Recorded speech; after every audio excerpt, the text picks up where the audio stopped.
তহিদুদ্দিন আফ্রিদি নাকি মানুষকে ন্যাংটা করে তারপরে ভিডিও ধারণ করে নিত, নেওয়ার পরে ব্ল্যাকমেলিং করত বা হুমকি দিত যে এই বিষয়টা যদি তুই কাউকে বলিস তাহলে তোকে গুম করে ফেলবো। এখন ঘটনা হচ্ছে আপনাদের এত ক্ষমতা, আহা, মানুষকে আপনারা গুম করে ফেলতে পারেন। হাই রে ক্ষমতা, আরে ক্ষমতা, আহা, কি বলবো ভাই, আমার বলার ভাষা নাই। দুনিয়ার ক্ষমতা,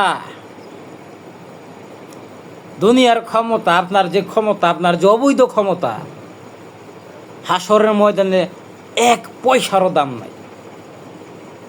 আল্লাহর বিচারের ময়দানে এক পয়সারও দাম নাই।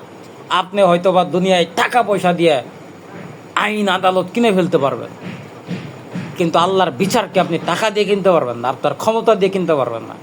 সেই দিন আপনার চোখ রাঙানো কাজ করবে না, সেই দিন আপনার আঙ্গুল তুলে কথা বলা কাজ করবে না, এটা মনে রাখেন।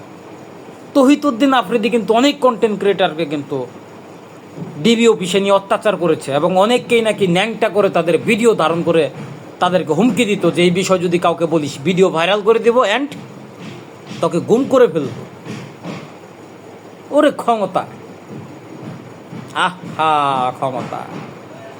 আরও যদি কোনো ভাইয়ের সাথে এই ধরনের ঘটনা ঘটে থাকে আপনারা আপনাদের মুখ খুলতে পারেন, বাংলাদেশের মানুষ আপনাদের পাশে থাকবে ইনশাআল্লাহ। আর কেউ আপনাকে মেরে ফেললে আপনার কি কি আসে যায়? 60 বছরের দুনিয়া, আর কয়দিন থাকতে চান দুনিয়ায়?